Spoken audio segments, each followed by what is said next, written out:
You're listening to the Heart and Soul podcast with Kathryn Banco.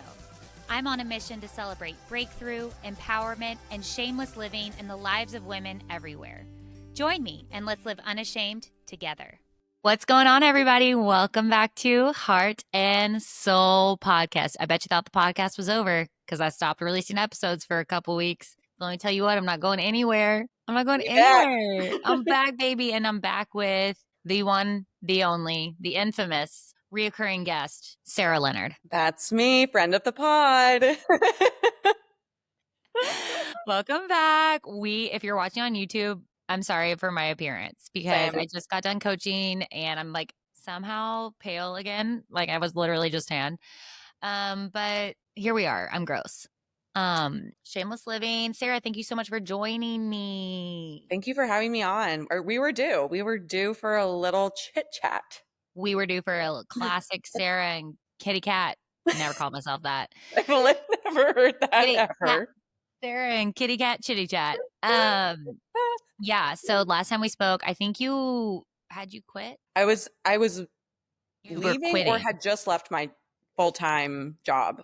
So it was either March or April, which feels like it was 6 months ago, but it was only like 2 months ago. Why don't you give my listeners an update? Like, how are you doing post? I'm feeling really good, and it's wild that it was only 2 months ago, and I was chatting with some gals at Soul this week, just that I hadn't seen in a while, that I think it's just because we've been so busy. My husband and I went to France. It was my first time to Europe. It was a really big trip for us, and it was amazing and magical, and I can't even believe that like we had that dream of a week. I went on a little girls trip with my bestie Tay, and then my niece was born, which was so exciting, and we had family here for about 2 weeks. So I feel like these last 2 months have been like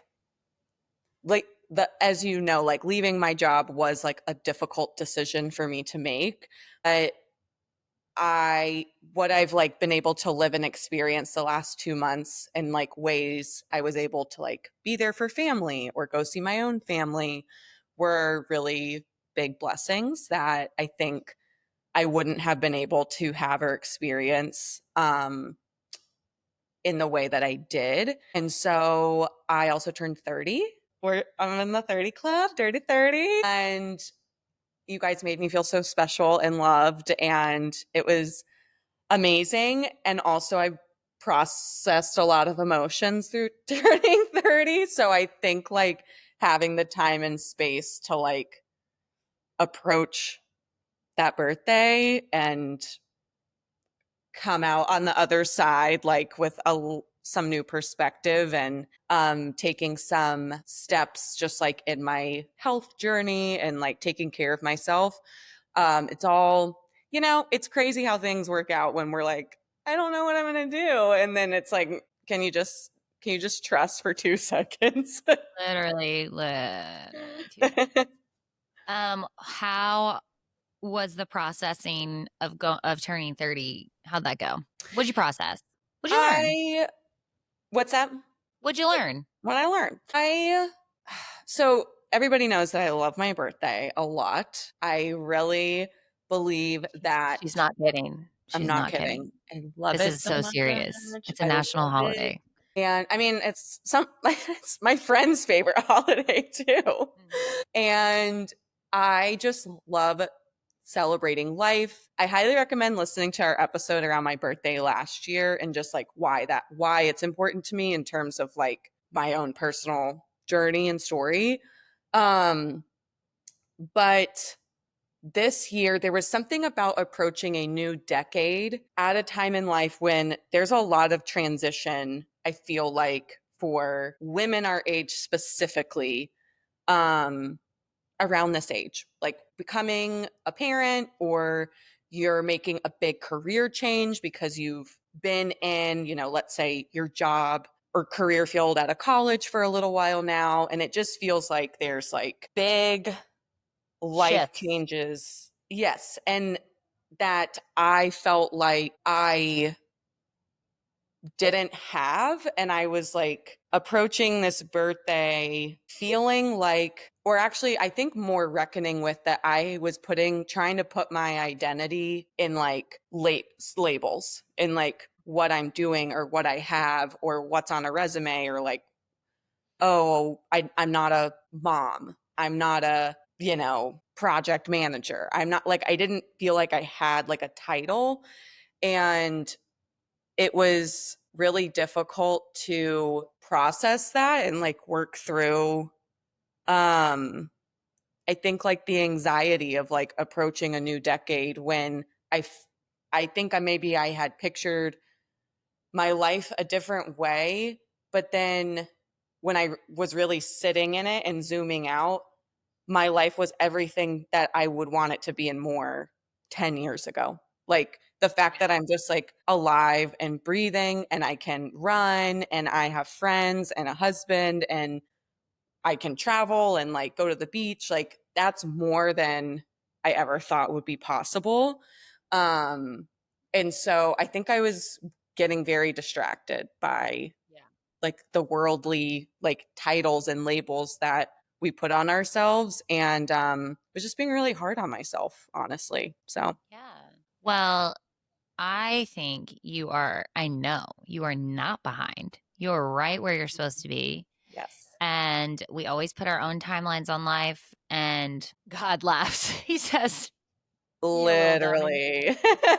Like, you little dummies, I'm in control. And your timeline, although it might be precious to you, it's not the ultimate timeline. And it doesn't matter because I know way more what's going on behind the scenes and what's going on around that I need you to wait on this or whatever. Hmm. So, and like 30, I know like it's such a monumental age and it's like obviously hindsight's 2020, but like I look back and I'm like, she was a baby. She was a baby. I'm like, yeah, like I'm Like just I'm young, still like young. you're a baby. You're such a baby. I like couldn't even find a husband until I was 29, like you are living, Yes, And I think that it's a lot easier for you to see what God's doing when you have like more freedom and you were so like booked and overwhelmed. And it's like mhm, probably a fresh perspective for you, hopefully, to like have some time to actually sit and like recognize what God's actually doing in this season. So I think you're killing it. 100%. Well, I appreciate that and love you. And I completely agree. And I think that's why maybe I was really struggling approaching the birthday as well, was because I was pretty burnt out by the time I did leave my job, and just like all the life things that were had filled up my days. And so there was a lot of like release. There was a lot of, I think, things that I had probably been blocking with work or with um just trying to fill my free time with like anything and everything, to not pay attention to some things that I needed to. And so yeah, I'm very grateful that I've had that time. I feel so blessed in my life, and like I could not imagine like a more amazing life than I have. But Our I like day to day schedules are so busy and Mhm. distracting that it is crazy how much we miss just like going through the monotony of one activity to the next. Yep. And it's got to be like even yesterday when I called you, I called Sarah about like I was venting about something and I called you and like I started crying Hmm. on the phone. It's like I in that moment as I'm crying to you and then I'm crying to the girl that whatever. I'm crying a lot Yeah. yesterday.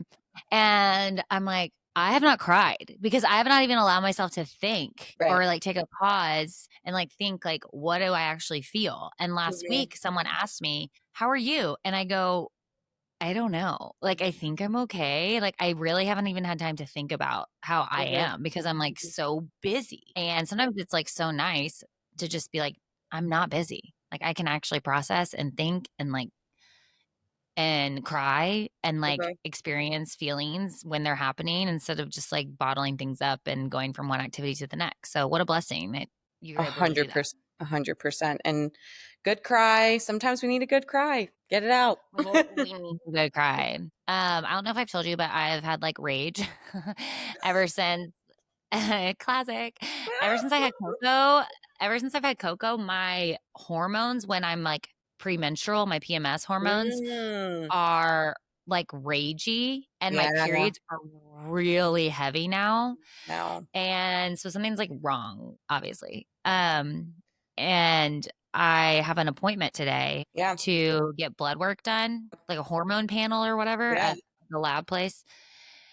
And I cannot wait to see how I can temper this rage because like it's Yeah. like I don't feel. And then like I hit PMS and I'm just like angry. And I'm like, Right. what's happening? Well, I think that's great that you're going to like hopefully get some answers because there is like nothing worse, as we know, to have something going wrong like in your body where you're like, I think like consciously we're like, what is happening? Like, I don't want to feel this way. I'm like, what's going on? And then subconsciously it's like, okay, something's not right. No, like my brain in the moments of like anger, it's not like I'm like hitting anyone or anything like that. It's Right. just like I feel like the character in Inside Out that gets like really red and fire comes out of him Mhm. when he's angry. That's how I feel internally when Yeah. I'm like doing this. So it's like it's I'll be in the moment of like extreme out of body experience and I'll be like literally saying in my brain to God, I don't know what to do to stop this.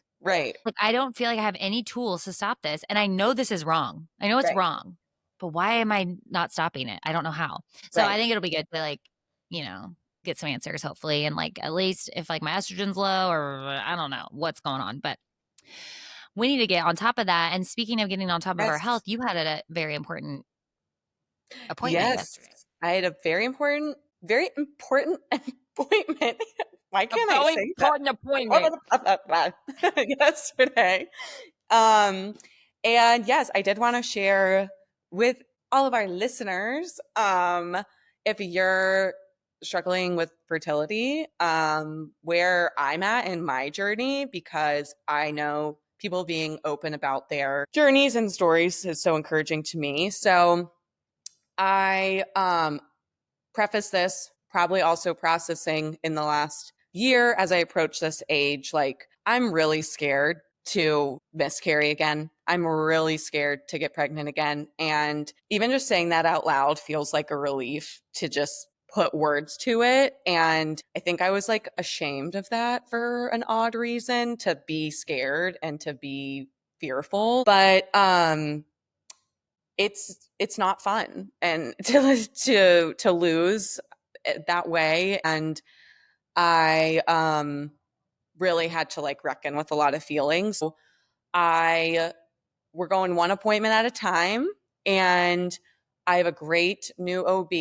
And yesterday we had a ultrasound of like 3D imaging of my uterus, of my ovaries, and thankfully everything ultrasound photo wise like looks normal. I do have a cyst and I do have like extra follicles on one ovary. And so next what we are going to do is a laparoscopy. I don't know how to say that word, but Laparoscopy or something. laparoscopy. And I don't know. I did it too. I can't remember though. I can't remember. And they're gonna, go through my stomach and look in my uterus for scar tissue and my fallopian tubes, because you can't see the fallopian tubes on the Yeah. ultrasounds. And so they're gonna get in there with the little cameras and make sure everything is clear. And gonna get some blood work done for genetic testing, just to see if there's anything like going on that is preventing pregnancies from keeping. And I'm feeling really optimistic. I think this is the most optimistic I've been. And it feels good to take control, not take control in like a like, this is going to go the way I want it to, but like control in terms of like, there are tools that are at my disposal to get the answers that I need. And that is what's going to help the fear, is like if I have all the information. Yeah. So I feel like I'm in a good place to start to get the answers. And I'm restarting Prozac. So we're excited about Yay. that because We love it. I feel like I've been a little underwater, a bit low interest and energy. And like, I want to get to a place where, like, we're ready to rock and roll, hopefully when it's time for us to be parents. And I feel like taking steps in the right direction medically is feeling good. Yeah. I'm proud of you. It's Thank very you. big too and hard to take that first to schedule that first appointment because sometimes like the fear of the unknown is like literally paralyzing. Hmm. And you're like almost like, well, if I don't go, then I won't know if there's something wrong with me. And that's like ignorance is bliss. But Yep. um that first appointment is always like the scariest thing to schedule. And then you get through it and you're like, oh, like Hmm. one, you find out you're very normal. Like this is Right. like so common. These are things that like so many women go through that we don't talk about. Hmm. And also it's nice to be like to have a step as a type A person. I'm the same way. I 100%. need a step. I need you to tell me what to do next so that I'm Right. not just like living in like gray land of no answers. And also what you said about like being scared to like get pregnant is so real. Like Yeah. I remember when I got pregnant with Wills, it was my third pregnancy and I called my friend Parker, shout out if she still listens to this podcast. And I was like, Oh, all I Parker. said, I I know didn't, Parker. yeah, Hi, you know, Parker. Parker. Hey. I didn't even tell Michael. I called her because she had been through miscarriages and I knew she would get it. And I just Mhm. literally, she goes, hello. And I go, this is going to be explicit. There's going to be an E on this episode because I go, shit. And she goes, you're pregnant. And I was like, yeah, Yep. I'm terrified. Like, I'm not excited. And like, that's like Hmm. really sad that Yes. like innocence, and like the innocence is robbed of you of the excitement of getting pregnant because Yeah. of the trauma. So it's like totally relatable for you to be like, I'm like scared. I don't even want to get pregnant. Like Yeah. that's like Yeah. so real.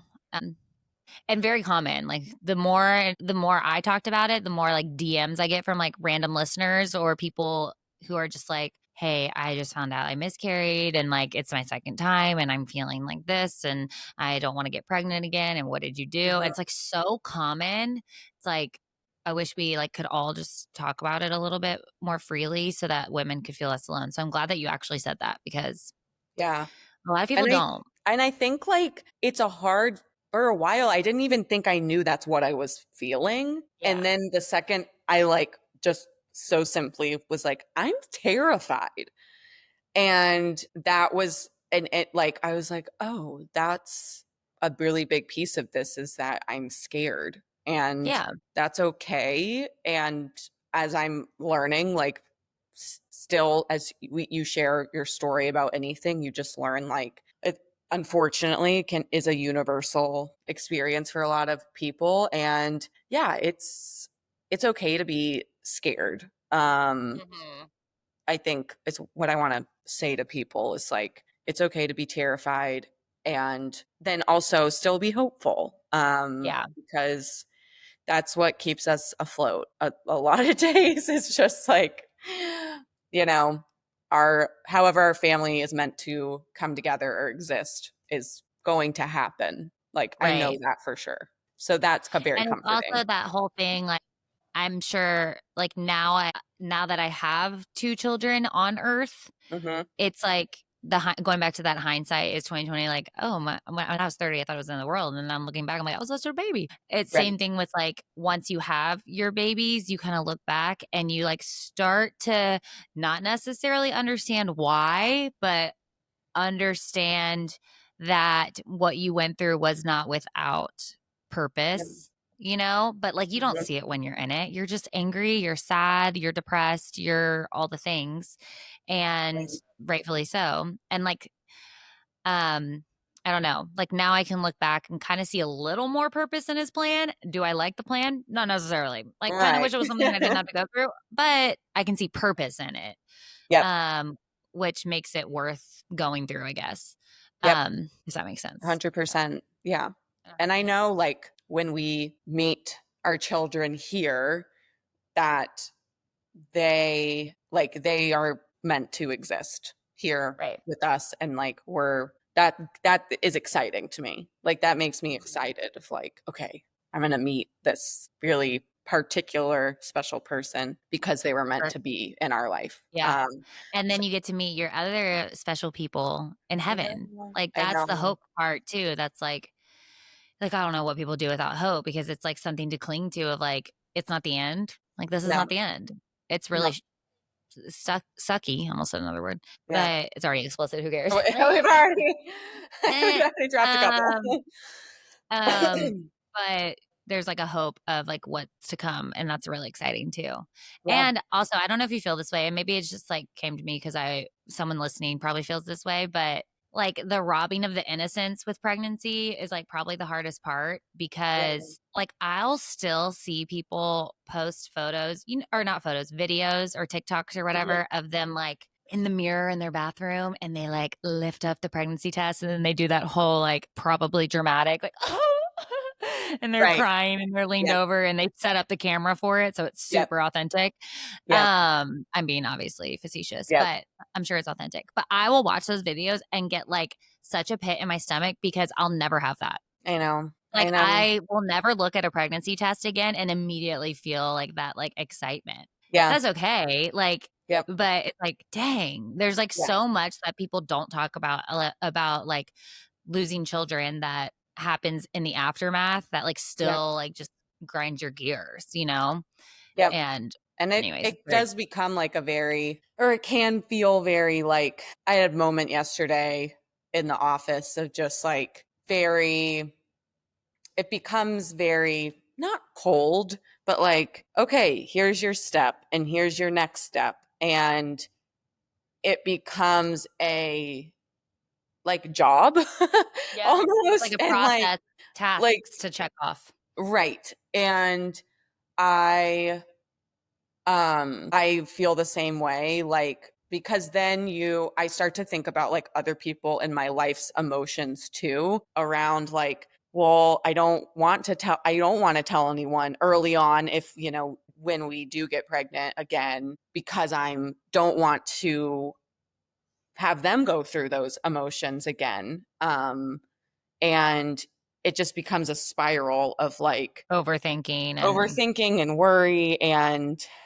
I I think that's a very real feeling, and all of it can exist at one time. It can all be like hopeful and exciting and then also feel like, okay, this is a very different experience for me because now this has become like a checklist of how to yeah. do this. And then you can also have both two feelings at once when like someone announces and does that like cute video that I just talked about. And like obviously I'm bitter about Mhm. it. So like one feeling is like, ugh, roll your eyes. But then the other feeling is like, I'm happy for you. Like I'm really Totally. happy that you're having a baby. Like, and that's a 100%. miracle. I understand how much of a miracle it is at this point, especially. So it's crazy, like the amount of feelings you can feel Totally. at once, all Uh-huh. at once. Yep. All And at no once. feeling anytime you think if you're experiencing infertility, especially or like pregnancy loss or anything, like anytime you're feeling something that seems absolutely bat crazy, Mhm. it's not. Like Yeah. everyone is feeling that. So just like take that off of your shoulders of I'm the only one who is this like dark. You're not. Yeah. We're all No. so dark. We're all And so dark. the thoughts and feelings can truly come out of nowhere. And I'm like, Mhm. what's happening right now? Yeah. But I think that's just a result of your body's just trying to like process all the things. And I just, let it happen. Take a day, take an hour if you need. And Feel the yeah, it's all feels. feel the They're feels. all valid. Yeah. Michael will be like randomly when I say like, I maybe want a third baby because I kind of do, and it's like psycho. I know. He's like, you really want to go through the possibility of like going through what you've been through again? And in that moment, when he like asks that question, I genuinely have forgotten. Right. Like there are days where I'm like, I forgot I went through all that. That's Hmm. insane. Like Right. I'm like, oh my gosh, yeah, maybe I don't. And then I'm like, but I probably do because I'm just a psycho. Like it's like so crazy, like how worth it is, how resilient women are to be able to like I know. numerously, time and time again, experience loss, all for the purpose of experiencing gain. Yeah. one day. Yeah. Like we're resilient, and we have a lot more hope and resiliency and perseverance than like any other creature on this earth besides God himself. I completely agree. And I think, I mean, probably like you having Wills and Coco here, it because like they're here for a purpose too. I would you say like in some ways like maybe that's why like instinctually or like you forget that because it's like okay no Wills was supposed to be here at this time Yeah. and so was Coco and so yeah and I'm sure like And then you meet your babies and they drive you nuts, but you are so obsessed with them. And you're just right like, I would do it. I would have 3 more pregnancies to get another baby that I'm obsessed with. Like, yeah I just love these kids so much. they So are it's so just like cute. wild what we're willing to do and what we Mhm. can do through, especially as believers, like through God's strength and not our own. Cause a lot of it, we're just like weak and like, Yeah, a lot of days I don't feel very strong, but there's that like little like string almost where like even through the worst moments, the hope like that's what perseveres for me. it's like you're taking scissors to a string. This is a great analogy. And it Mhm. just won't cut. And you're No, trying to cut it. You're trying to no, let it go. And it just won't. And that's like what yeah, keeps you going. I know. This is coming out in a week, but while we're recording this, listeners, Coco's birthday was yesterday. She's one. We Yes. made it a year. We did it, It's so honeys. cute. And last night, Michael and I went to go get cupcakes with the kids. And I just finished coaching. I was like a little tired. I was like, "Are we really doing this?" But we like go get cupcakes, and on the way home, I was like, "This time last year, Coco," I was being facetious. I was like, "You actually weren't even born yet because you took forever." Like Yep. she didn't come till close to midnight, and I was like, "So this time last year, I was like, I go, oh, I guess around this time last year, my what's it called? Epidural had worn off because my blood pressure skyrocketed and I had to puke into bags. And this is when I got dizzy and you had to put a cold cloth. And Michael like starts cracking up. He's like, women out loud. He's like, women are insane. He's like you legitimately did all that Yep. 365 days ago. He said, I was terrified. And you're sitting there like, let's have another. Like, you're crazy. I'm like, I know. It's like sadistic. I'm like, yeah, I almost like probably could have died. Like blood pressure was so low, breathing into a bag, full compress on my head, like took off the epidural, felt everything, every contraction, all pushing. And I'm like, yeah, let's do it again. Yeah. Like, it's Because you're looking at psychotic. Coco and you're like, look at her now. Look at her. It's like psychotic behavior. Women I are know. nuts. That's going to be I the know. title of this episode. Women are insane I with know. Sarah. Insanely strong. Yeah. Insanely Insanely. something. What's that? Insanely something. That's for sure. Yeah. I mean, I think like that's, yeah, honestly, like it's so impressive and like a gift to like go through pain of that, but any pain, like emotionally, physically, and be able to like Persevere. persevere and not forget, I guess, not forget it, but use it It's like you to. never forget, but you kind of you as like time heals. So Mhm. as time moves on, the level to which you process or remember or like harp on something changes. And that's Yeah. like totally natural and normal. Yeah. Thank you for sharing all that. I know it'll Of be very course. encouraging for someone to hear that they're not alone and that they can like schedule the appointment. Like all you have to do is schedule the Yes. appointment. Yep. And if your husband or partner can't go with you, bring a friend. You can bring someone back there with you. Bring a parent or family member, just to have the support. You don't have to go alone. And yeah, so I'm sending all my love to anybody going through this. And I, yeah, if anything, going through fertility struggles, if I can just share my story and help somebody else, then like that makes it worth Worth it. it. Yeah. And you are doing that very shamelessly, very authentically. And I know I'm grateful, and someone else is listening to this. And you're going to have that baby. I know. And You will. I know. And I'm that again, that hope, that excitement I hold on to because there is that deeply rooted feeling of like, it's going to happen. I know that in my bones that it's going to happen. And I can't wait for that day. That will be a very, very special, exciting day. So Me too. That's enough to hold on to. For sure. For sure. Hold on to it. Is there anything else you want to share before we sign off? I told her it was going to be a shorter episode because I need a shower before a pap smear. Speaking of being a woman, we love it. There's nothing we can't do. Getting our appointments in this week. Literally all we do is just like set doctor's appointments and get down to our skivvies and spread eagle and figure out what's going on in there all the time. Yep. That's pretty much it. Talk about being shameless. Like we are it. No, I'll just send lots of love to everybody who's listening if you need it. And yeah, I will update. I want to keep updating people on my journey as we go. So stay tuned. LOL, lots of love. Lots of love. Not and laugh out loud. Well, I guess you can. Yeah, love. Just you gotta laugh. That's the other thing I've learned. I know we both learned. You gotta laugh, and I'm sure my dark humor makes people uncomfortable sometimes, but you gotta use it. I love dark humor. Like it's a little crazy. I feel like sometimes we go like really far. I'll push the limits. Like we could probably do stand up, and I don't think we'd have an audience because they feel like you guys are nuts. We would be entertained though. We'd be cracking up. Oh man, but you have to. You gotta keep it light. Laugh when you can. Yeah, we gotta go. We gotta go. Bye, y'all. No, but seriously, listeners, bye. Love you.